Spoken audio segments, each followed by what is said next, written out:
다 함께 사도신경으로 신앙 고백 드리겠습니다. 전능하사 천지를 만드신 하나님 아버지를 내가 믿사오며 그 외아들 우리 주 예수 그리스도를 믿사오니 이는 성령으로 잉태하사 동정녀 마리아에게 나시고 본디오 빌라도에게 고난을 받으사 십자가에 못 박혀 죽으시고 장사한 지 사흘 만에 죽은 자 가운데서 다시 살아나시며 하늘에 오르사 전능하신 하나님 우편에 앉아 계시다가 저리로서 산자와 죽은 자를 심판하러 오시리라. 성령을 믿사오며 거룩한 공회와 성도가 서로 교통하는 것과 죄를 사하여 주시는 것과 몸이 다시 사는 것과 영원히 사는 것을 믿사옵나이다. 아멘. 찬송가 408장 부르시겠습니다. 찬송가 408장 부르시겠습니다. 나 어느 곳에 있든지 늘 마음이 편하다. 주 예수 주심 평안함 늘 충만하도다. 나의 마음속이 늘 평안해. 나의 마음속이 늘 평안해.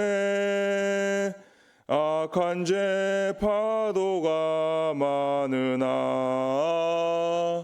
남이 늘 평안해.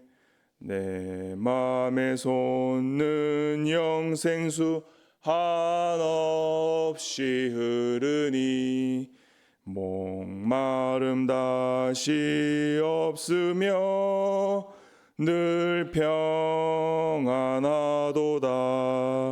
나의 맘속이 늘 평안해. 나의 맘속이 늘 평안해. 악한 죄 파도가 많으나 마음이 늘 평안해. 참되신 주의 사랑을 영원치 못하네. 그 사랑 내 맘 여시고 소망을 주셨네. 나의 맘속이 늘 평안해. 나의 맘속이 늘 평안해. 악한 죄 파도가 많으나 마음이 늘 평안해. 주 예수 온갖 고난을 왜 몸소 당했나. 주 함께 고난 받으면 멸류관 얻겠네. 나의 맘속이 늘 평안해. 나의 맘속이 늘 평안해. 악한 죄 파도가 많으나 마음이 늘 평안해. 아멘. 오늘 이 시간 우리 함께 합심해서 교회를 위해 기도하기를 소원합니다.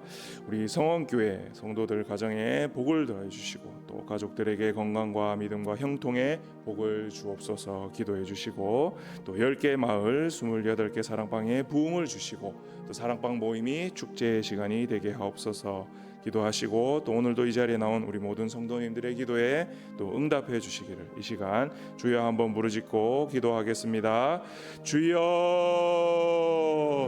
하나님 아버지 감사합니다. 하나님 오늘도 우리에게 이 시간 또 주님 앞에 나와 기도하게 하심을 감사합니다. 하나님 우리 성원교회가 믿음으로 나아가며 또 우리 모든 성도들의 가정마다 하나님께서 복의 복을 다해 주시고 가족 구성원 모두에게 하나님께 주시는 건강과 또 믿음과 또 형통의 복을 받을 수 있도록 하나님께서 도와주시고 은혜 내려 주시옵소서. 하나님 아버지, 그래서 우리 성원교회 모든 가정들, 또 각 가정의 구성원들, 우리 모든 가족들이 하나님께서 주시는 믿음으로 또 은혜로 살아가도록 붙들어 주시고, 또 우리 10개 마을 28개 사랑방마다 하나님께서 부흥을 더해 주셔서 또 그 모든 모임들, 사랑방 모임이 축제의 시간이 될 수 있도록 하나님 도와주시옵소서. 또 하나님, 오늘도 이 자리에 나와서 또 하나님께 드리는 모든 기도에 응답하여 주시고 감사와 감격이 넘치는 복된 날 될 수 있도록 하나님 도우시고 인도하여 주시옵소서. 주여 붙들어 주실 줄 믿습니다. 하나님 도와주시옵소서. 하나님 아버지, 오늘도 우리에게 새날을 허락하시고 말씀과 기도로 하루를 열게 하심을 너무나도 감사드립니다. 오늘도 하나님의 영광을 위해 살아가게 하시고 어떤 어려움에도 기도와 인내로 주의 길을 걸어가도록 우리를 도와주시옵소서. 우리 모든 성도들의 가정에 주께서 복을 더하여 주시고 가족 구성원들에게 건강과 믿음과 형통의 복을 더하여 주시옵소서. 10개 마을 28개 사랑방의 부흥을 일으키시고 사랑방의 모임과 교제가 축제의 시간이 되도록 하나님 역사하여 주시옵소서. 그래서 우리 성원교회가 이곳에서 좋은 소문난 교회로 성장하여 또 이 지역에서 또 세계 만방에서 귀한 주님의 교회로 쓰임받도록 주께서 도와주시옵소서. 이를 위해 세우신 담임 목사님의 목회에 갑절의 영광과 7배의 영역을 더하여 주시고 또 말씀 전하는 모든 사역 위에 성령의 충만함을 더하여 주시옵소서. 함께 수고하고 애쓰는 우리 모든 성도님들에게도 크신 은혜 더하여 주옵시고 가정과 또 생업터 위에 주께서 큰 복을 내려 주시옵소서. 또 특별히 다음 세대 자녀들 위에도 또 주께서 은총과 덕택을 더하여 주시고 믿음과 삶이 성숙해져 가도록 하나님 도와주시옵소서. 오늘도 하나님 앞에 헌금 드린 손길이 있습니다. 이 헌금 위에 축복하시고 하나님 나라의 확장에 크게 쓰임 받으며 또 천배만배로 갚으시는 하나님의 은혜가 있게 하여 주시옵소서. 모든 기도에 응답하심을 믿사오며 예수님의 이름으로 기도드리옵나이다. 아멘. 오늘 함께 보실 하나님 말씀은 사도행전 26장 1절에서 7절까지 말씀입니다. 신약성경 233페이지에 있습니다. 하나님 앞에 1000번째 감사 헌금 무명으로 드린 손길 있습니다. 1000번째 818번째 헌금 드렸습니다. 이 예물을 하나님께서 기뻐 받으시고 천배 만배로 축복해 주실 줄 믿습니다. 오늘 하나님 말씀은 사도행전 26장 1절에서 7절까지 말씀입니다. 한 절씩 교독하겠습니다. 아그리빠가 바울에게 이르되 너를 위하여 말하기를 내게 허락하노라 하니 이에 바울이 손을 들어 변명하되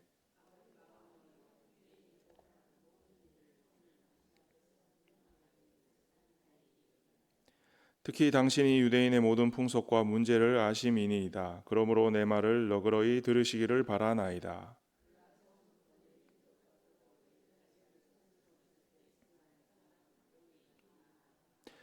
일찍부터 나를 알았으니 그들이 증언하려 하면 내가 우리 종교의 가장 엄한 팔을 따라 바리새인의 생활을 하였다고 할 것이라.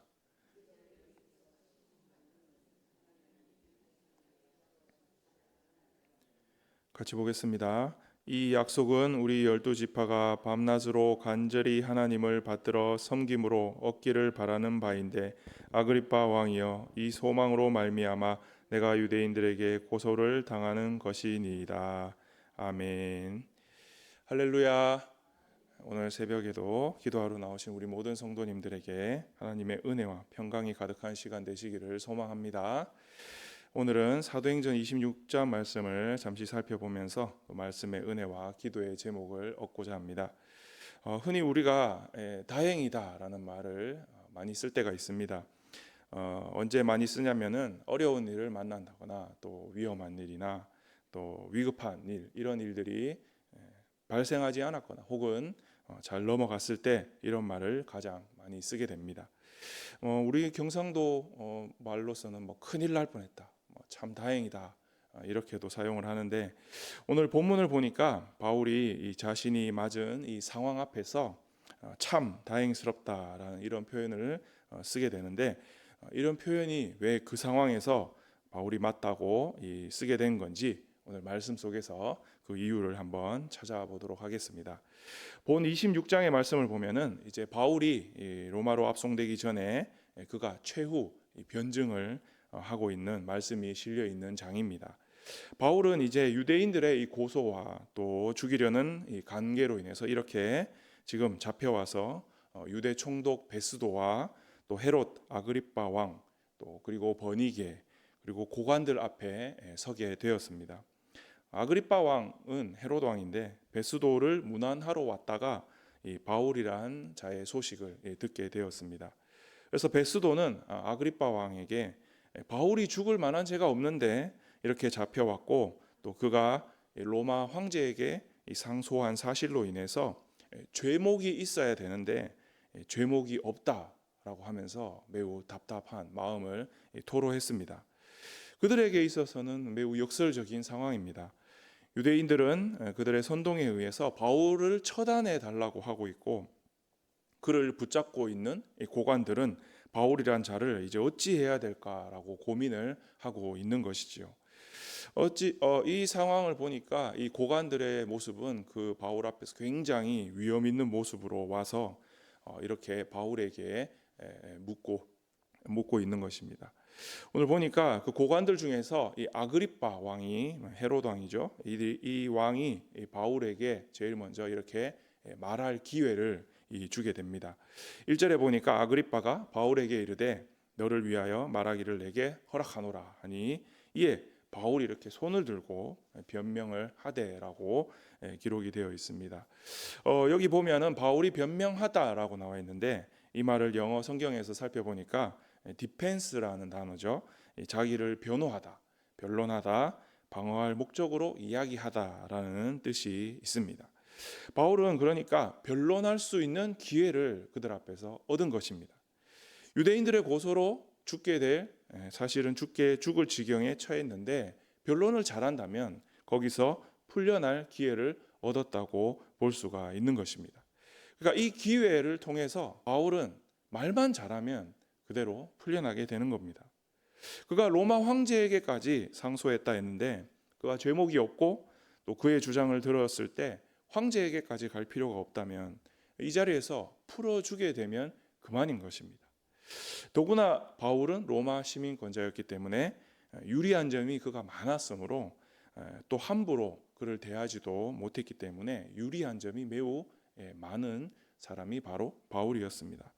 더군다나 바울은 학식까지도 뛰어난 자였습니다. 그러니까 이 정도면 바울이 여기까지 왔다 하더라도 이 자리에서 빠져나가는 것은 충분히 가능했다라고 볼 수 있습니다. 그런데 바울은 어떻게 했습니까? 그렇게 하지 않았습니다. 왜냐하면 하나님의 뜻은 거기서 풀려나는 것이 하나님의 뜻이 아니었기 때문입니다. 바울은 그것을 알았습니다. 그래서 그가 이런 경로로 로마로 가야 된다라는 것을 하나님께서 알려주셨기 때문에 그 뜻에 바울은 순종을 한 것입니다. 그래서 바울은 잡혔을 때 보면 앞서 사도행전 22장에서도 그랬지만 그가 자신이 예수님으로부터 부름받은 사실, 사도로 세움받은 사실, 또 예수님을 믿는 믿음에 관해서는 그들 앞에서 주저없이 전하고 이렇게 담대하게 말을 한 것입니다. 잡힌다는 두려움이나 혹은 죽을 것에 대한 두려움을 가졌다면 바울이 그렇게 하지 못했을 것입니다. 그러나 죽음에 대한 두려움, 잡혔다는 것에 대한 두려움, 이런 것들은 전혀 볼 수가 없었던 것이죠. 이것만 보더라도 참 바울이 대단한 믿음을 가졌다라고 생각이 듭니다. 왜냐하면 그는 사실 예전에 보니까 자신은 예수님을 믿는 자들을 잡아 가두거나 또 핍박하는 이 앞잡이까지 한 자였지만 다메섹으로 가는 길에 예수님을 만나 이 복음을 전하는 자로 세움받은 후에 그는 복음을 전하는 일에는 목숨조차 아끼지 않고 살았다라는 것을 보면 그가 이런 믿음을 이렇게 가졌다라는 것이 분명해진다는 것이 우리는 말씀을 통해 알 수가 있는 것입니다. 그래서 오늘 바울은 지금 높은 고관들 앞에 서 있음에도 불구하고 그도 그대로 22장에서 그가 복음을 전했던 그 모습 그대로 그 앞에서 복음의 진리를 전한 것입니다. 예수님은 우리가 바라던 메시아입니다. 그리고 구원을 주시는 유일하신 하나님이십니다라는 사실을 그들에게도 전한 것입니다. 여러분, 이렇게 복음을 전한다는 것이 말씀에는 이렇게 잘 기록이 되어 있지만 그 상황으로 들어가 봤을 때는 얼마나 어려울 수도 있었겠지 않겠는가라는 것을 생각을 해볼 수 있습니다. 왜냐하면 이렇게 바울이 전했을 때 이 상대방의 이 반응을 보면 알 수가 있거든요. 이 바울의 외침 속에 이 베스도라는 이 사람은, 유대 총독은 바울을 향해서 뭐라 했냐면, 바울 너는 미쳤다 이랬습니다. 당신은 미친 자다. 많은 학문이 너를 미치게 했다 이렇게 말했습니다. 바울의 학식을 인정한 것이기도 하지만 어떻게 봤죠? 미치광이로 본 거예요. 예수의 미친 자, 사이비의 그런 사이비 종교에 미친 자, 이런 취급을 한 것이죠. 또 아그리빠 왕은 바울의 이 복음을 전하는 이 모습을 보고 뭐라 했냐면, 바울 지금 네가 적은 말로 나를 그리스도인이 되게 하려고 설득하게 한다, 이렇게 표현을 한 것입니다. 아그리빠 왕이 이 적은 말이라는 말을 쓴 것은 뭐냐면, 아주 형편없는 주장으로 이 나를 설득하려 했다, 이런 뜻이죠. 그러니까 아그리빠 왕은 조금은 격식을 갖추고 바울에게 얘기한 것 같지만 베스도나 아그리빠 왕이나 둘 다 바울을 이상한 자로 취급한 것은 마찬가지였습니다. 이런 상황에서 바울은 이런 말을 들었을 때 기분이 어땠을까요? 물론 이런 말 들으면 좋아할 사람은 아무도 없었을 겁니다. 근데 이 대화를 보니까 이 본질적으로 시작부터가 다른 상황이자 대화였습니다. 바울의 입장에서 본다면 하나님으로부터 얻게 된 영적인 시야가 넓어진, 그리고 예수 그리스도의 중심적인 관점으로 그가 복음에 대한 선포를 진실로 이렇게 변론하고 있는 모습을 보고 있었다면, 이 상대방이었던 이 높은 고관들은 불신자의 아주 전형적인 인본주의를 갖춘, 정치적 이념을 갖춘 자들, 그리고 이런 위험을 드러내려고 하는 모습들, 그리고 현실주의, 이런 세상의 가치관들이 그들에게는 있었기 때문에 이것들이 맞붙어 가지고 사실은 대화가 섞일 수 없는, 대화가 안 되는 그런 상황이었다라고 볼 수가 있는 것이었습니다. 당시의 배경을 보면 고대 로마는 이 종교와 이 민족이 다르더라도 그들이 포용하는 정책을 펼쳤습니다. 그게 팍스 로마나라는 정책이었는데, 유대인들의 선동으로 잡혀온 바울에게 그가 예수를 믿는다는 게 죄의 제목이 될 수가 없다는 것이 그들의 정책으로만 봐도 분명한 사실인 거죠. 죄의 분류로 볼 수가 없다는 것이 당시의 배경, 로마의 정책으로만 봐도 분명히 드러나고 있는 것입니다.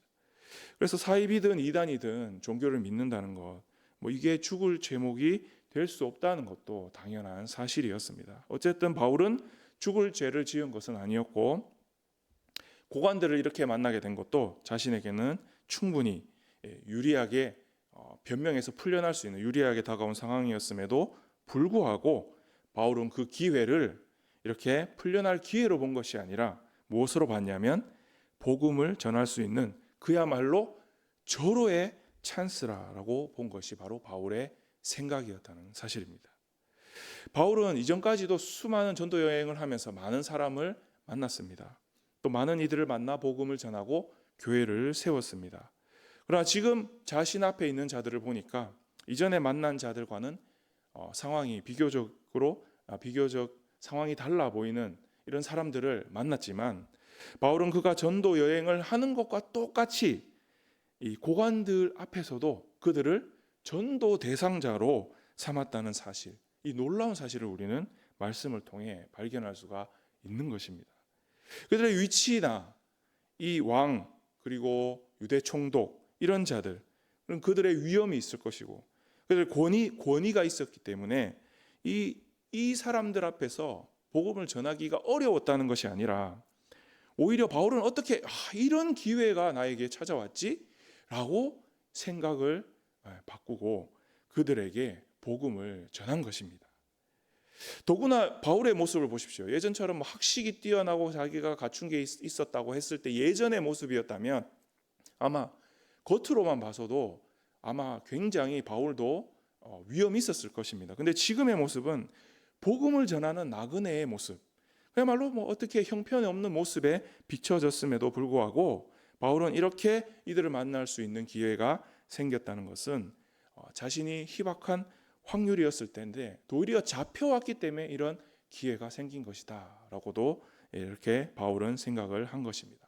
우리는 이 장면을 볼 때 복음 전도의 현장에 대해서 우리의 편견을 좀 깨트릴 필요가 있습니다. 왜냐하면 우리는 이러한 상황이 오게 되면 먼저 무엇을 생각을 하냐면은 이것을 해결하려고 먼저 생각을 하기 때문입니다. 어려운 상황이 왔을 때 또는 내가 예상치 못한 일들이 찾아왔을 때에는 이것을 해결하려고 먼저 애를 쓴다는 것이죠. 그런데 그래서 복음을 전해야 되겠다는 생각이 뒤로 빠질 때가 있는 것입니다. 하지만 우리는 이런 일들이 왔을 때 우리에게는 이 순서가 바뀌어야 된다는 겁니다. 일에는 순서가 있다고 하잖아요.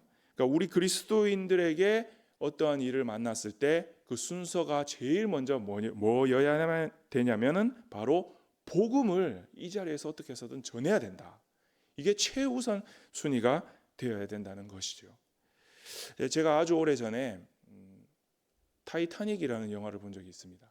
여러분도 아실 겁니다. 배가 침몰하는 과정을 그린 영화였는데 이 배가 이렇게 막 가라앉기 시작하면 사람들이 막 우왕좌왕하고 이제 막 죽을 것이라는 이 두려움 때문에 사람들이 굉장히 막 무서움에 떨더라고요. 근데 그 장면이 한 장면이 머릿속에 남았는데 그것은 뭐냐면 막 침몰하는 배 속에서도 악기를 연주하는 자들이 막 그 마음의 평안을 조금이라도 얻어보려고 그 사람들을 또 위로해 보려고 막 그 배가 침몰하는 과정 속에서도 막 악기를 연주하는 그 타이타닉의 영화의 한 장면이 있었는데 이 장면을 보면서 저는 무슨 생각이 들었냐면 바울이라는 사람이 아마 이 자리에 있었다면 어떠했을까? 그런 죽음이 임박한 상황, 또 굉장히 어려운 상황 속에서도 한 영혼이라도 더 구원받게 하기 위해서 복음을 전하지 않았을까? 그들에게 예수 그리스도를 전하지 않았을까라는 생각이 들었습니다. 목숨을 구해야 하는 상황만큼이나 우리가 영혼을 구해야 하는 상황이 그만큼 절박하고 또 절실하다라는 것을 말씀드리기 위한 그 한 장면인데 바울이 지금 자신 앞에 서 있는 고관들 앞에서도 이런 마음을 가진 겁니다. 자기가 변론에서 풀려날 수도 있었지만 그것이 중요한 게 아니라 바울 앞에 서 있는 자들은 불신자였고 전도 대상자였기 때문에 시급한 거는 그들도 구원을 받아야 된다는 그 영혼 구원의 대상자였다라는 것이 바울의 생각이었다. 이것만 보더라도 바울이 얼마나 참 대단한 믿음을 가졌는가라는 것을 볼 수가 있는 것입니다. 그리고 또 높은 사람들을 만났기 때문에 또 이런 상황이 오게 되면 바울이 그런 마음을 가지지 못했을 수도 있습니다. 왜냐하면 우리가 밖에 나갔는데 유명한 사람을 우연히 지나가다가 만날 수도 있겠죠. 뭐 TV에 나온다든지 아니면 우리가 봐도 높은 자리에 있는 사람이다라고 생각하면 맨 먼저 드는 생각이 뭐겠습니까? 우리는 시대가 좋기 때문에 일단 사진을 찍겠죠. 스마트폰으로 막. 야, 내가 길 지나가다가 이 사람을 봤어. 이런 말을 하고 싶잖아요. 혹은 그 사람이 나에게 가까이 왔다. 그럼 어떡하죠? 인사라도 하고 싶고, 그죠? 아니면 같이 사진을 찍고 싶고 이런 마음이 먼저일 텐데 사실 우리가 그런 마음들보다 먼저 가져야 된다는 것이 뭐냐면 우리는 그리스도인이기 때문에 그 사람이 예수를 믿는가 아니면 믿지 않는가. 안 믿는 사람이라면 무엇이 우선이겠습니까? 와, 이런 유명한 사람을 봤다, 이게 우선이 아니라 저 사람이 과연 예수를 믿을까? 믿지 않는다면 불쌍한 영혼이기 때문에 어떻게 해서라도 저 사람도 전도 대상자로 구원의 복음이 전해져야 되지 않을까. 이것이 먼저여야 된다는 것이죠. 예전에는 제가 친구 집에 한두 번씩 찾아가서 저녁 초대를 받거나 이웃 주변 이웃을 만날 때 저녁 식사를 나눌 때 이럴 때가 있잖아요. 보면 살아가는 얘기하다 보면 시간이 다 흘러갑니다. 그리고 좀 즐거웠다 하고 헤어지면 그만이었습니다. 근데 한 번은 제가 친구의 집에 저녁에 초대되어서 갔을 때 이제 밥 먹으면서 뭐 이런저런 얘기를 시작하다가 제가 더 늦으면 안 되겠다. 그래도 교회 관련된 혹은 복음에 관련된 얘기를 조금이라도 시작해서 좀 전하고 싶다 이런 마음이 들어가지고 시작을 했는데 3시간이 훌쩍 지나갈 정도로 이런 얘기들을 나눈 적이 있습니다. 궁금한 게 많더라고요. 불신자들이 보면 궁금한 게 굉장히 많습니다. 왜 교회 가면 이런 걸 예배를 드릴 때 어떻게 뭐 혹은 뭐 어떤 예수님을 믿는 뭐 성경에 대한 내용이라든지 여러 가지가 많더라고요. 또 사이비 이단에 관한 뭐 이런 거 왜 이렇게 많이 이런 일들이 있냐 이런 궁금한 것들이 많아요. 그런 얘기들을 하나씩 2개씩 해주면서 계속 복음을 전했어요. 그 시간이 가는 줄 모르고 그 복음을 전하는 그 내용들을 제가 이렇게 전하고 난 뒤에 이제 그 친구네 집에서 돌아오는 길에 기분이 너무 편안하고 좋더라고요. 왜냐하면 내가 그 자리에서 그냥 시간을 보낸 게 아니라 복음을 전했다는 사실 때문에 참 나도 기뻤고 또 마음이 굉장히 평안했습니다. 바울은 오늘 고관들 앞에 서 있지만 그가 사실 잡혀온 자로 불안한 상황 혹은 매우 불리한 상황이었음에도 불구하고 그가 지금 굉장히 그들 앞에서 복음을 전한다는 것을 그는 굉장한 다행으로 여기면서 그가 고백하고 있는 것을 볼 수가 있습니다. 2절 말씀해 보니까 바울은 아그리빠 왕이여 유대인이 고발하는 모든 일을 오늘 당신 앞에서 자신이 변명하게 된 것을 다행히 여기나이다 라고 바울이 고백을 하고 있습니다. 다행히 여긴다라는 이 말은 헬라어의 이 마카리온이라는 말인데 이 뜻을 보니까 다행이다 그리고 행운이다 기쁨이다라는 뜻이 포함이 되어 있습니다. 그러니까 바울이 복음을 전하는 그들에게도 전할 수 있었다는 이 사실만으로 그가 기쁨으로 여겼다라는 것입니다. 또 한 번 느끼지만 참 대단한 신앙 그리고 대단한 믿음이었다라고 볼 수 있습니다. 그리고 또 이 모습을 보면서 저는 이렇게 생각이 들었습니다. 이것은 사도행전에 지금 지속되고 있는 성령 충만의 역사가 아니고서는 설명이 불가능한 것이다 라고 보게 되었습니다. 복음이라는 것은 성령 충만의 역사로 이렇게 확산되어져 가는 것이고 또 복음은 그냥 어떤 이 테두리 안에서만 움직이는 것이 아니라 누구에게나 열려 있고 또 장벽이 없다는 것이 분명한 것입니다. 그래서 누구를 만나든 우리는 전도를 해야 됩니다. 또 그렇게 만나는 사람들 우리는 참으로 다행스럽게 여겨야 되는 것입니다. 바울이 이렇게 복음을 전할 기회가 생긴 것 다행스럽게 여겼습니다.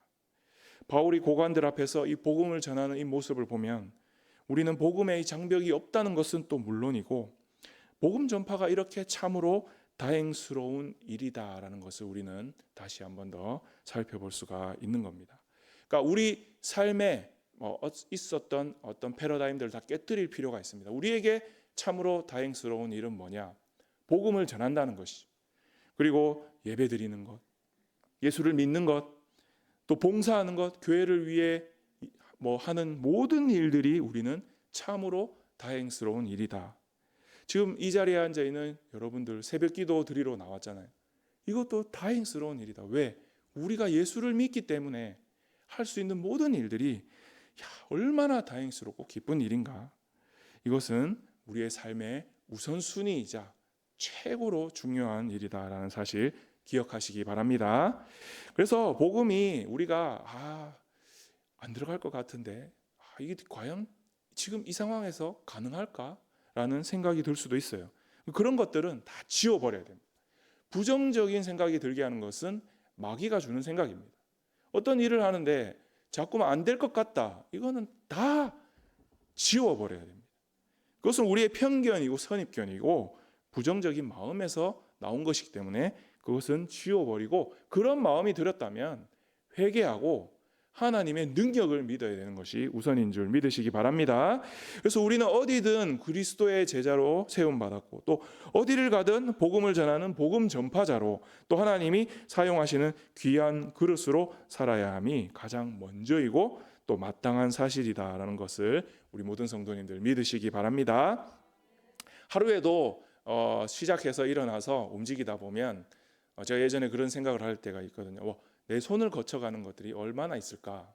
눈 떠서 얼굴도 만지고 세수도 하고 문손잡이도 만졌다가 또 뭐 아침에 일어나서 나갔을 때 악수도 하고 사람들을 만나면 악수도 하고 뭐 자동차 핸들도 잡고 수많은 물건들을 만지며 우리는 살아갑니다. 근데 그 모든 순간이 지나오면 사람은 그 흔적을 남기게 됩니다. 무엇을 만지든지 우리가 또 사람들을 만날 때 수많은 사람들을 만날 때 흔적을 남기게 되는 게 있는데 그것은 바로 우리가 한 말입니다. 우리가 내뱉은 말이 그 사람의 마음에 남게 되는 겁니다. 근데 우리는 그런 수많은 사람들을 만나고 또 수많은 기회들을 얻게 되었을 때 이것을 복음의 기회로 삼아야 되는 것입니다. 그래서 우리는 복음의 흔적을 남기기 위해 살아간다 해도 참 과언이 아닙니다. 그래서 우리는 이런 일들, 우리가 살아가면서 만날 수 있는 기회들, 이런 모든 기회들을 가장 먼저 복음의 기회로 삼으시기를 주님의 이름으로 축원합니다. 이제 우리에게 남은 인생이 있잖아요. 그런 인생들 가운데 어떤 환경의 변화가 있더라도 또 이런 어려운 일들 혹은 문제들이 다가오더라도 우리가 당황스러워하거나 고민하거나 낙심할 게 아니다. 오히려 이것을 정말 다행이다. 정말 참으로 다행스러운 일이다 라고 고백하면서 복음을 전할 수 있는 일로 생각하고 우리가 살아갈 수 있기를 다시 한 번 더 주님의 이름으로 축원합니다. 그래서 오늘 기도하실 때에 우리가 성숙한 신앙인으로서 복음을 전할 기회가 주어지는 일에 감사하며 다행으로 여길 수 있는 성령 충만을 또 믿음 충만을 얻기를 기도하시기를 바랍니다. 그러면 하나님께서 우리에게 큰 평안과 또 형통과 기쁨의 마음을 주실 줄을 믿습니다. 언젠가 우리는 하나님 앞에 가게 돼 있습니다. 하나님 앞에 가게 되면 우리도 바울이 오늘 말한 것처럼 변명할 때가 옵니다. 그때 우리는 어떤 하나님 앞에서 이 말을 해야 되냐면 하나님 복음 전하다가 또 맞은 고난과 환난이 있었지만 참 다행이었습니다. 그리고 기쁜 상황이었습니다. 라는 이러한 말을 우리는 할 수 있어야 됩니다. 그러면 하나님은 우리에게 무엇을 주실까요? 우리에게 잘했다 칭찬하시고 수고하고 무거운 짐진 자들아 다 내게로 오라. 내가 너희를 쉬게 하리라 하실 것을 믿으시기 바랍니다. 그것만 주시겠습니까, 여러분? 하나님께서 우리에게 면류관을 씌워주시고 생명책에 우리의 이름이 적혀 있을 것을 믿으시기 바랍니다. 그리고 또 마지막은 뭐죠? 우리가 전한 복음으로 인해서 또 한 명의 영혼이 돌아오는 일이 발생하게 되었을 때 하늘에서 큰 기쁨과 또 큰 잔치를 베풀어 주실 것을 우리 모든 성도님들 믿으시기 바랍니다. 이제껏 내가 복음을 전하면서 또 살아오면서 또 겪었던 일들 속에 나의 편견으로 인한 이런 일들 선입견으로 인한 방해가 되는 일들이 있었다면 회개하고 또 하나님이 주신 놀라운 복음 전파에 참으로 다행스러운 일들이 우리 성교회 모든 성도님들에게 많이 있을 수 있기를 주님의 이름으로 축원합니다. 이 시간 우리 말씀 생각하면서 다 같이 주여 한번 부르고 기도하겠습니다. 주여. 하나님 아버지 감사합니다. 오늘도 우리에게 말씀으로 이렇게 은혜 주심을 너무나도 감사합니다. 항상 우리가 하나님을 믿는 믿음 안에서 우리의 모든 잘못된 편견이나 또 선입견들이 있었다면 우리가 회개하고 하나님이 주시는 모든 상황들 가운데 우리가 참으로 다행스럽게 여기며 복음을 전할 수 있는 기쁜 마음으로 복음을 전할 수 있는 복음 전파자로 살아갈 수 있도록 하나님 우리를 도와주시옵소서. 하나님 아버지 우리의 생각들 우리의 잘못된 고정관념들이 있었다면 모두 벗어버리고 하나님이 주시는 놀라운 은혜로 하나님 어디를 가든지 누구를 만나든지 최우선으로 삼을 수 있는 복음을 최우선으로 삼을 수 있는 자들로 살아갈 수 있도록